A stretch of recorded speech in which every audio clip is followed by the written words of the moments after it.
Okay, so here in this episode, episode number 8, part 4, okay, we're gonna discuss ask and bid.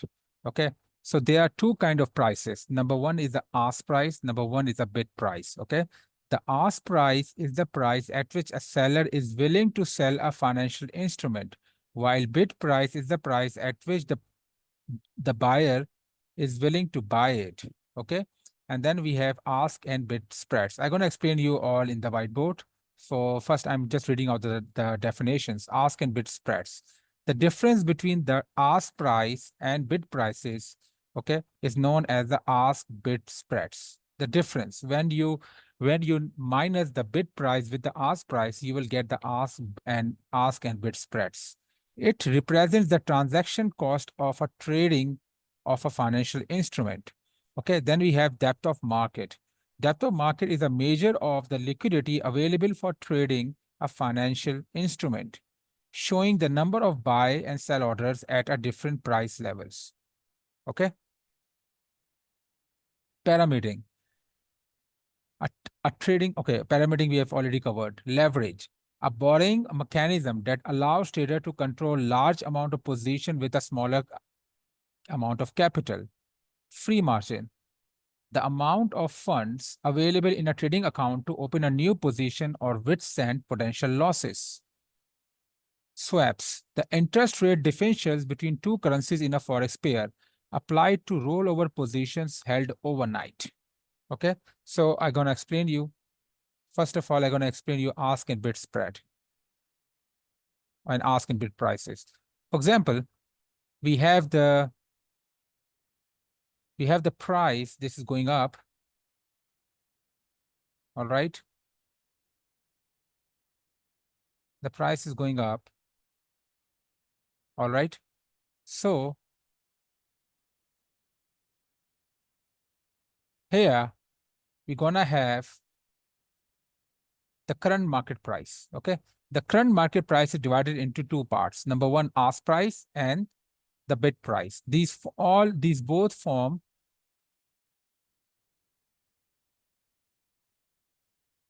okay. These both form the current market price.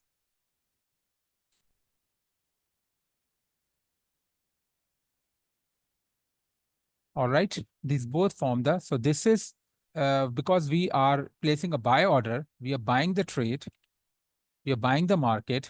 So this one, so we buy at the bid price. And this is the ask price where the seller will sell. Okay. And when we average both price, we will get the current market price. Okay. So current market price is always in between ask and bid price. Okay. All right. So what will happen when we buy here? When we buy here, okay, when we buy at this current market price, which is here, where our trade will be executed? Will our trade be executed at this point, or this point, or this point? Our trade will be executed at this point. Because the buy trades are always activated at the bid price. Okay. Similarly, if we have the sell market, we have a downtrend.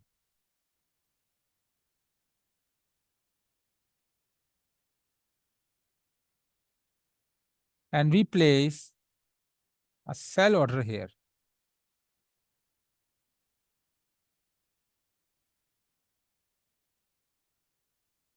Sell order here. So this current market price, this is the current market price. It is divided into two parts. Number one, ask price, and number two, bid price. Okay. So if we are placing the sell order, our ask price would be this one. Okay. And this would be a bid price. So remember that when we are buying, then the ask price is always at the current price, and the bid price is above the current price. Okay. Same way, when we are selling, then the bid price is at the market price or at the current price, and the ask price is always below the current market price. Okay, this is only valid for the sell. For buy, we have the ask price at the current market price and the bid price above the current market price.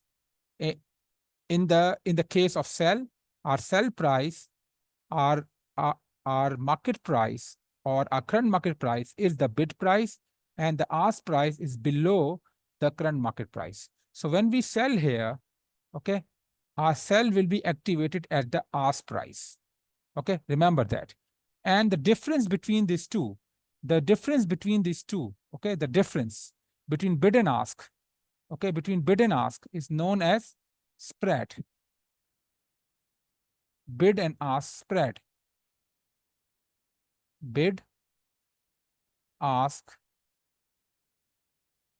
spread. Okay, so the difference between bid and ask prices is known as bid and ask spread.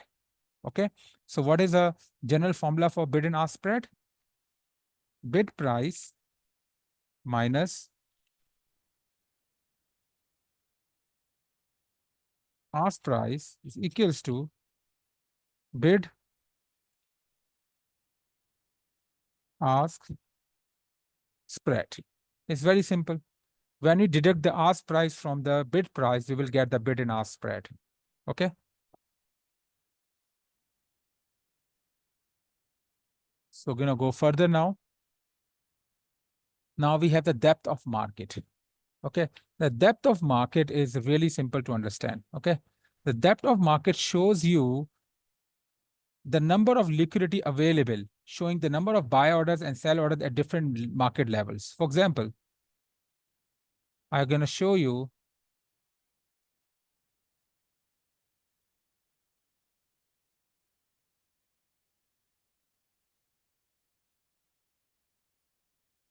Okay. So this is depth of market. You can see over here.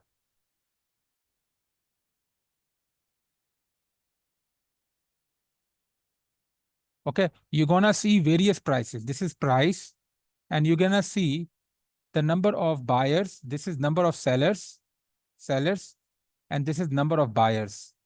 You can see the number of buyers and sellers. Okay. So this is, you can see the volume profile, or you can see the, this is also known as DOM, depth of market. This is price level, and this shows you number of sell orders and number of buy orders at this price level.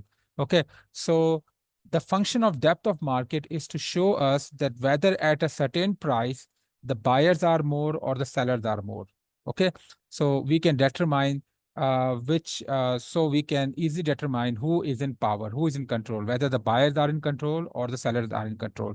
When the buyers are more than the sellers, then it means that the price is gonna go up. And when the sellers are more than the buyers, then it means that the price is gonna go down. Simple. Okay. Now we have a leverage.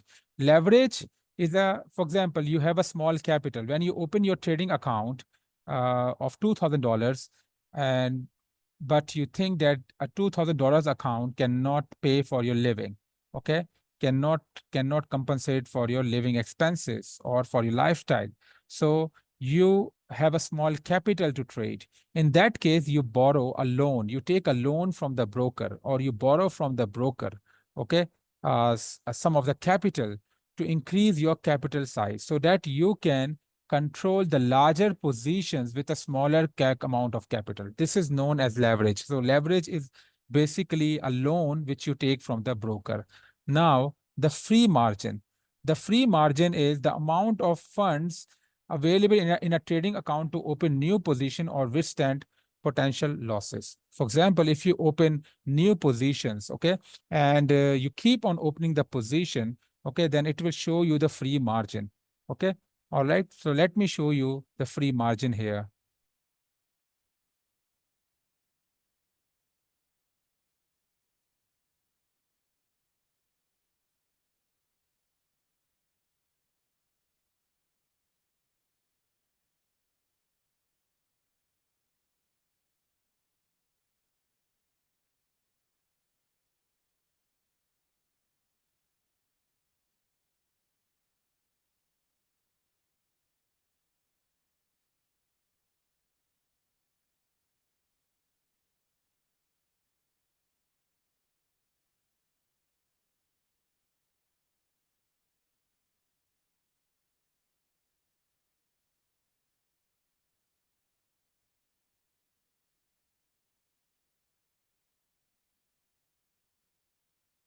All right, so I'm showing you the free margin. You can see here that you can see the balance, profit and loss, equity, and the free margin in this trading account. Okay, so let's suppose I open a position.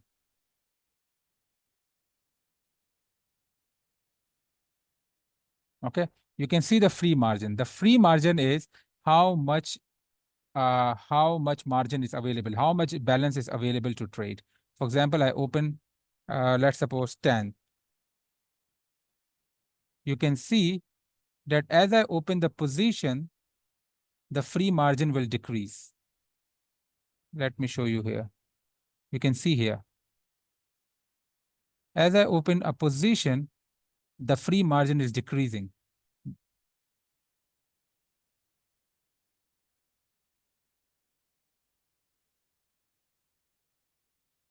Okay, so free margin is very simple to understand. What is free margin? Free margin is when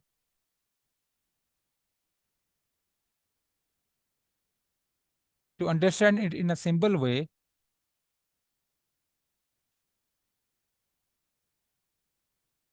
free margin is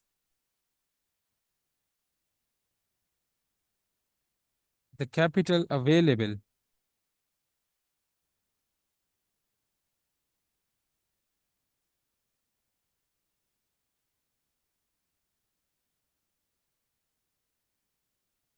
to open further position. The capital available to open further position when the current positions are open. All right. So free margin is the capital available to open further positions when the current positions are open. So let me show you here. You can see that the free margin is a so this is a balance 3706,786.86. Okay, this is a free margin. It means we can open the trade of this much capital. Okay, of this much capital. This capital is available. Okay, to open further trades when the current positions are already open. Okay, you can see here. All right, if I open more position, you can see that the free margin will decrease. Okay, and let me close all position.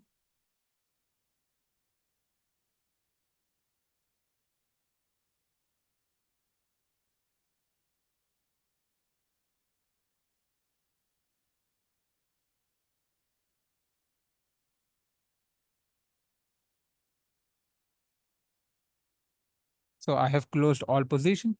Now you can see that the free margin is equals to the balance and equity. You can see when the all positions are closed.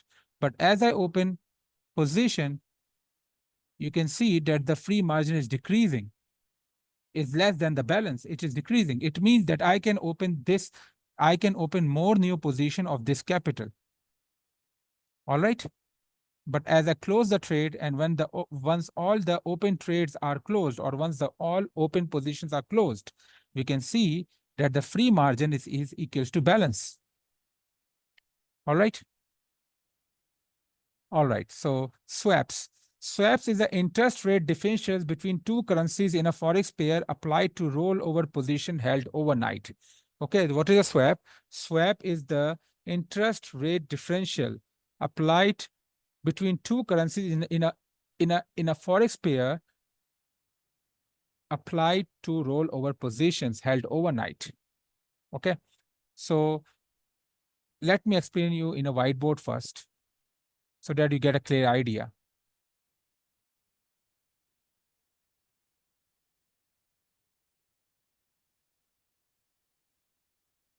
So as you can see, I explain you again the free margin. When there is no open position, the free margin is equals to balance. You can see the balance and you can see the free margin. But as I open the position, you can see that the free margin is less than the balance. What does the free margin shows you? The free margin shows you the amount of capital available to trade when so that you can open new positions when the current positions are already opened. Okay, but as I closed all positions, you can see that the free margin will be equals to the balance. Okay, so let me show you the swap. Let me show you the.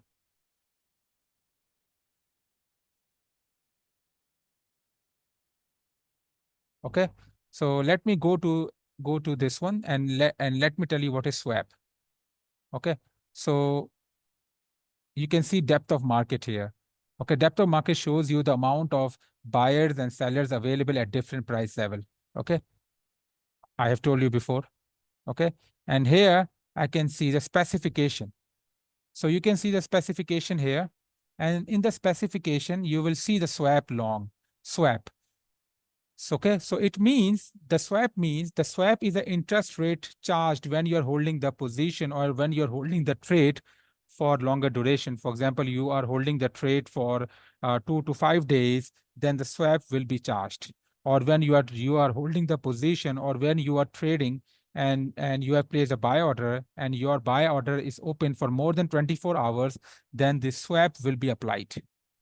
Okay, this swap says that when you have an open position, when you have a long position, 6.25 minus 6.25 is a negative interest rate applied to your capital. So it means that your capital from your balance minus 6.25 will be deducted or will be subtracted if you hold your position for more than 24 hours. Similarly, the swap short means sell.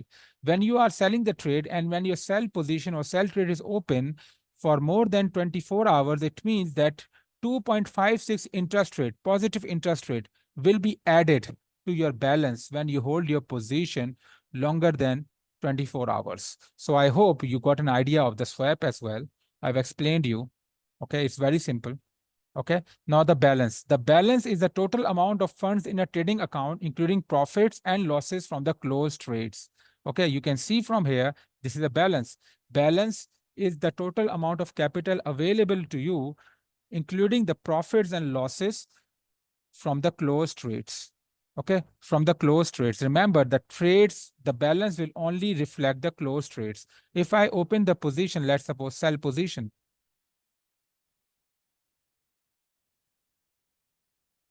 you can see here the balance remains same.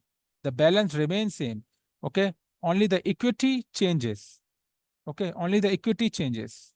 All right, the balance remains same, only the equity. The equity is the amount of capital available. Okay, the amount of capital available which includes, or the total capital available for you to trade, which includes the profit and losses from the open position. So it also, so what is a simple way, okay, to calculate balance and equity? Okay, as you can see from here, equity, the current value of a trading account, including profits and losses from open position. Remember that in equity takes into account the profit and losses from the open position. Balance only takes into account the profit and losses from the closed position. Remember, this is a very, very simple rule. Okay, this is a very, very basic difference. Okay, and if I want to tell you a simple formula, then it's very simple. Okay, balance plus minus profit or loss is equals to equity. Okay, equity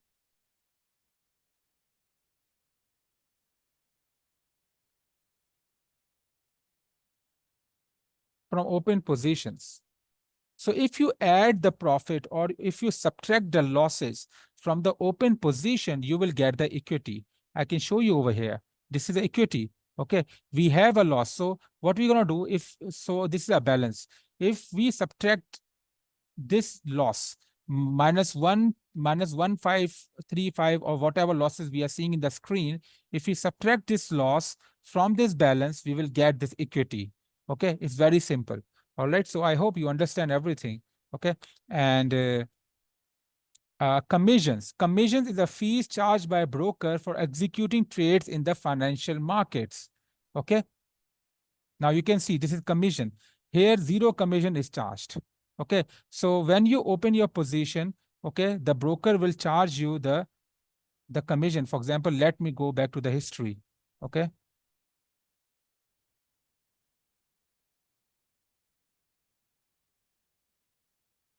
now this is, you can see here.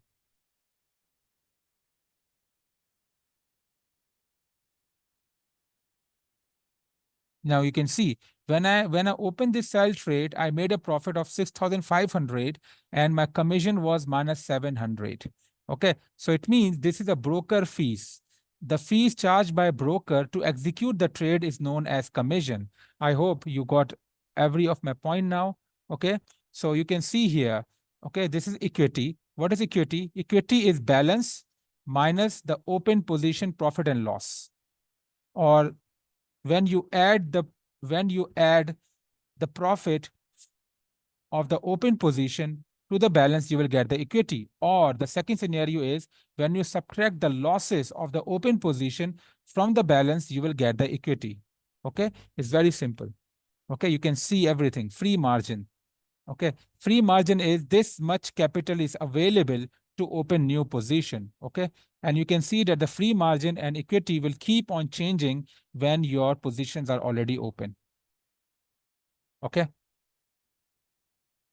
now pip value. Pip value is the monetary value of one pip in a forex trade. Okay, calculated based on contract size and the currency pair. So every sorry, and the currency pair exchange rate. So what it means to say that uh, every financial instrument like GBP, US dollar, and BTC, everything has a different pip value.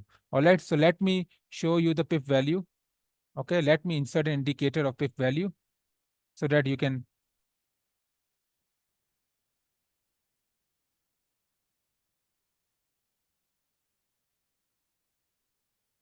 insert indicators, custom. Now let me see the pip value indicator.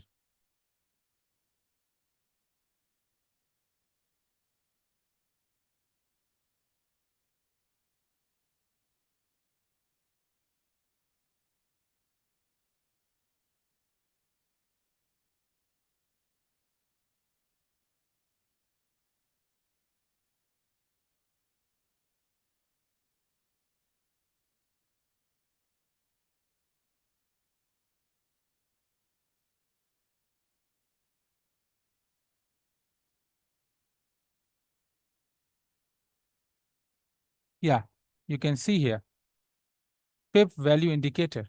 Now, if I go to this chart and I click on the pip value, you can see the pip value of this chart.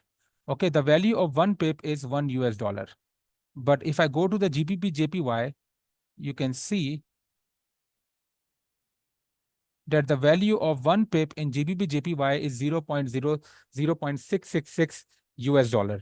Okay, it is the value of one pip. Okay, so pip value is the monetary value of one pip of that financial instrument, of the particular financial instrument. Okay, so every financial instrument will have a different pip value. For example, AUD CAD, Australian dollar, and the Canadian dollar exchange rate has a pip value of one pip value of one pip is 0.742. But how about if I go for gold? Okay, let's suppose if I go for gold, the gold has a different pip value. Okay, so you can see the value of the value of one pip is $1. In the same way, if we do is ES35, which is as a CFD, the value of one pip is US dollar 0.011. Similarly, if we do USD Singapore dollar, the value of one pip is 7.431. GBP US dollar, the value of one pip is 10 US dollar, and the value of one point is $1. Okay, Australian dollar, the value of one pip is $10. It means if the Australian dollar US dollar moves up by one pip, if it moves up by one pip, okay, now this is almost two pips. Okay, so it means that we will make a profit of $20 because 2 multiplied by 10 is $20. So every financial instrument has a different pip value. Okay, so I hope everything is clear now. And this is the end of our observation. This is the end of this one, right? Now I've also explained you swaps. So I think you are clear about the free margin. You might not be clear about swaps. So swaps, okay, I have showed you every financial instrument has a swap. Okay, you can see if we go for the long position, if we open a buy order and if we hold our position for longer than 24 hours, then it means that minus 3.46 interest rate will be deducted from our balance. Okay, in the same way, if we go short, okay, if we go short or if we sell our trade and if we hold our trade for longer than 1 day or longer than 24 hours, then it means $1.3 interest rate will be added to our balance. So every financial instrument has a different swap value, has a different swap rate. Okay. So I hope I have explained everything now. All right. And I hope you have found this episode meaningful, and we're gonna start the episode 9 in the next lesson. Okay.